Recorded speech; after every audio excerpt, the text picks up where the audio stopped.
Laqaylar Turkistonda qadimdan istiqomat qilayotgan turk urug'laridan biridir. O'zbek urug'larining soni 102 deb ko'rsatilgan manbada laqaylar 6-o'rinda qayd qilinsa, o'zbek urug'lari shajarasi 92 deb ko'rsatilgan manbada esa laqaylar 82-o'rinda ko'rsatiladi. Biz faqat mana shu kiyimlarda Aleksandr Byorns ismli rus josusi 1849-yili e'lon qilgan Buxoroga sayohat nomli kitobida laqaylar Hisor vodiysida yashaydilar deb eslatib o'tgan. Laqaylar asosan Buxoro xonligining Hisor va Baljuvon bekliklari hududlarida, ayrim guruhlari hozirgi Surxondaryo viloyatining Denov, Tojikistonning Somoniyon, Kofirnixon, Hisor tumanlari, Xatlon viloyatining Qo'rg'ontepa va Ko'lob mintaqalarida muqim aholi sifatida istiqomat qilishadi.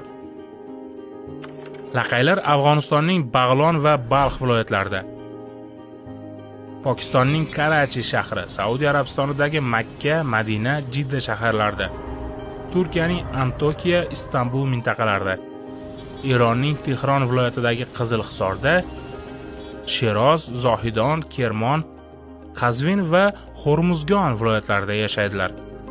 Taxminiy ma'lumotlarga ko'ra, laqaylarning dunyo bo'ylab umumiy soni 500 ming kishidan ortiqdir.